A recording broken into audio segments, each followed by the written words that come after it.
Bismillahirrahmanirrahim. Selamat siang para pemirsa, para murid, para santri. Pada hari ini tanggal 9 April 2022 Masehi, guru mulai mengajarkan lagi tentang kitab-kitab yang belum sempat diajarkan atau juga yang belum dijelaskan, dan juga kadang para murid santri yang belum sempat mendapat atau menerima kitab-kitab yang telah guru cetak. Selalu guru memberi pemahaman dan penjelasan agar semua para murid diharapkan guru mendapat penjelasan yang hampir sama, karena waktu belajar juga sangat terbatas. Yang tua sudah lama, yang baru belum lama. Kadang sudah sibuk dengan urusan uang, dengan urusan keluarga, ekonomi, sehingga tidak ada waktu sempat untuk memahami pengertian dan ilmu. Dengan adanya waktu yang agak longgar, guru mempersempatkan waktunya untuk memberi sesuatu pemahaman.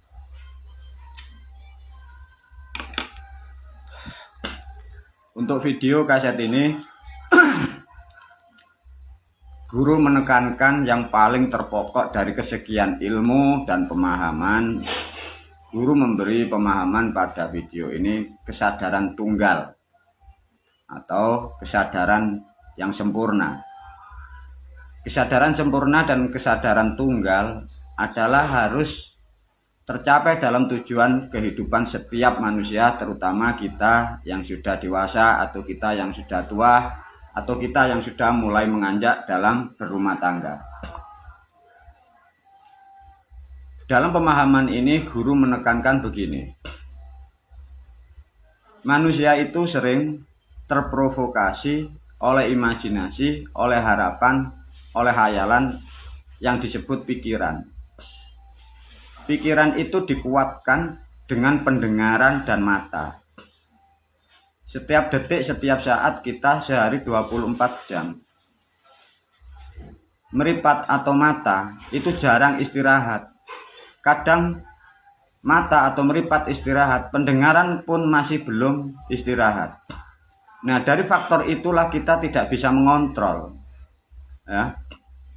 Karena tidak bisa mengontrol apa yang kita dengar, apa yang kita lihat. Pikiran kita membentuklah sesuatu harapan yang baru, membentuk perilaku yang baru gara-gara yang didengar dan yang dilihat. Bila itu kita tidak bisa mampu mengontrol, itulah jadi permasalahan yang paling pokok tentang kehidupan. Arti makna kesimpulannya begini yang dimaksud guru. Bila kalian para pendengar, para murid, para santri, ya, ada sesuatu pikiran berat, ada sesuatu mengalami kerebitan pikiran. Nomor satu, pikiran untuk diam, pejamkan mata sesaat. Makanya meditasi atau duduk sesaat itu sangat penting, membantu untuk menenangkan pola pikir. Satu contoh, pikiran berat, ngatasi hal rumah tangga, ekonomi, macam-macam, ya. Pejamkan mata sesaat. Tatkala Anda pejam, lihatlah di dalam kegelapan matamu itu. Di dalam kegelapan dari mata dipejamkan. Disitulah kehidupanmu akan sadar bahwa dunia segelap itu kalian adalah sendiri dan tunggal. Untuk lebih masuk ke dalam hati, setelah pejam mata, tarik hirup nafas, taruh lebih dalam di dalam hati dan perasaan. Sadari bahwa kita di dunia ini hanya untuk memenuhi kebutuhan yang pokok. Dengan kesadaran cara yang sederhana itu, kita akan mengurangi satu, egois. Dua, sifat-sifat yang pikiran tidak terarah dengan permasalahan tentang keluarga, kesehatan, dan beban-beban yang ada. Itulah yang dimaksud guru. Kalau ada masalah, tarik pikiran ke dalam dengan dibantu nafas. Di dalam pikiran waktu pejam mata, lihatlah di dalam kegelapan itu. Tidak ada siapa-apa, dan hanya kita dan kamu secara manusia tunggal. Dengan menyadari itu, kita punya keluarga, punya suami, punya istri, punya karyawan. itu adalah sebagai teman, sebagai relasi untuk mempermudah hidup kita. Ini yang paling penting ya. Banyak manusia mempunyai suami, mempunyai istri, mempunyai anak, mempunyai karyawan, mempunyai teman. Itu kita pandang bukan sebagai alat untuk membentuk kita lebih mudah, sehingga terjadilah pemikiran atau perilaku yang salah. Satu contoh, kita punya putra putri, itu selalu kita berharap yang macam-macam. Jangan, itu adalah sebagai alat untuk membuat perasaan kita lebih nyaman. Sama, mempunyai suami, mempunyai istri, meskipun perilakunya tidak seperti yang kita harap, tapi tariklah kesimpulan bahwa mereka itu adalah sebagai alat untuk menunjang perasaan kita lebih nyaman. Sudahlah, seburuk apapun istri dan suami, seburuk apapun putra putrimu, bila kalian tarik lebih dalam, itu adalah suatu alat atau suatu benda untuk membuat hidupmu lebih nyaman, lebih damai. Makanya hindari tuntutan dan hindari harapan dari siapapun. Berharap dari anak minta yang macam-macam. Dengan suami terlalu banyak harapan bermacam-macam. Terlalu berharap dengan macam-macam dengan istri. Terlalu banyak berharap dengan orang lain. Itulah nanti menjadi permasalahan hidupmu. Untuk mengurangi beban itu, tarik bahwa kita secara manusia, individu tunggal. Maka bersyukurlah punya keluarga yang memperhatikan kamu, punya suami yang peduli dengan kita, punya istri yang peduli dengan kita, meskipun tidak bisa semaksimal mungkin. Punya orang tua yang memperhatikan kita, punya guru yang memperhatikan kita. Itu tarik kesadaran, jangan terlalu banyak berharap. Nah, itu motivasi yang betul-betul Anda harus paham. Karena apa? Bila ini tidak kalian pahami, nanti meskipun hartamu bertambah, kalian tidak akan mempunyai kedamaian. Guru sejak dulu selalu menekankan, jangan sekali-sekali ditambahi keluarga, ditambahi putra, hidupmu jadi beban. Nah, itu sudut pandang yang salah. Hartamu ditambahi oleh Tuhanmu, hartamu ditambahi oleh moyangmu, kalian malah menjadi beban dengan hartamu.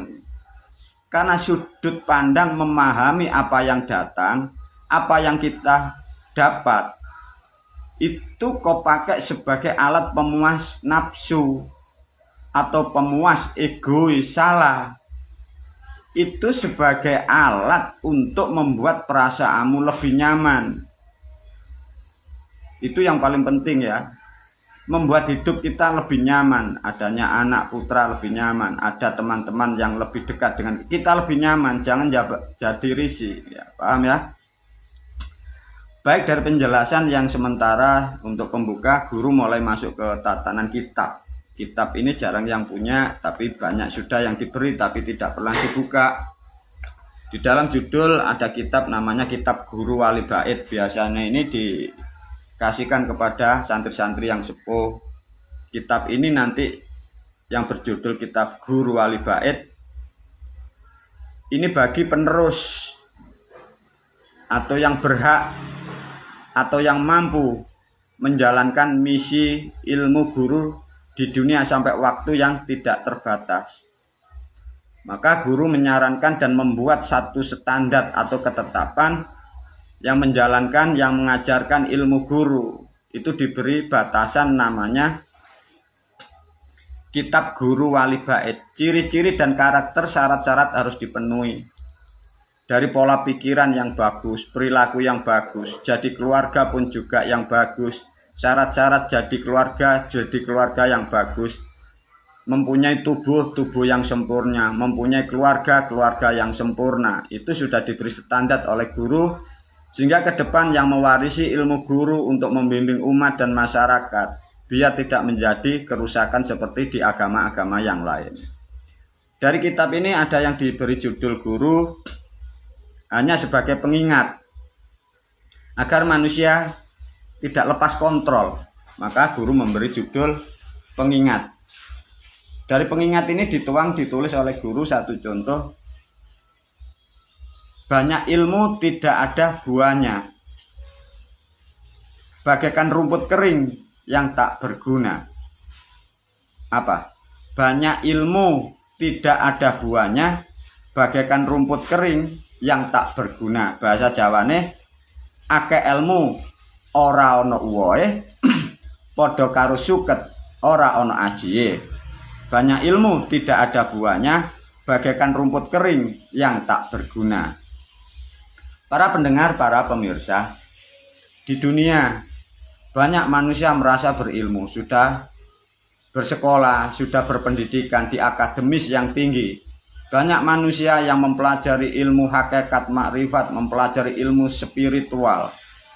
Bila itu tidak membawa hasil yang positif dari kehidupanmu secara pribadi dan keluarga, itulah yang disebut guru. Akeh ilmu ora ana uwohe, padha karo suket ora ana ajine. Jadi kehidupan dalam bersosial, berbangsa dan bernegara, kalian jadi manusia yang tidak dipandang oleh kanan kiri. Karena apa? Ya mungkin ilmu hanya sebatas diucapkan, tidak dijalankan sesuai konsep. Ilmu mempunyai standar aturan apa yang dilakukan kewajiban bagi orang berilmu secara budaya, secara akhlak. Apa nasihat guru? Andap asor, sabar menerima kenyataan, saling menyayangi dengan makhluk yang lainnya. Itulah yang disebut perilaku. Lah perilaku dijalankan dengan ilmu, ilmu dijalankan dengan perilaku, sehingga kehidupanmu akan menjadi manusia yang mendapat berkah, dan kehidupanmu membawa berkah dalam keluargamu, sehingga kehidupanmu dan keluargamu akan bisa memberkahi manusia-manusia yang lain, terutama anak-anak didik. Yang kedua, banyak orang merasa punya Tuhan, ya.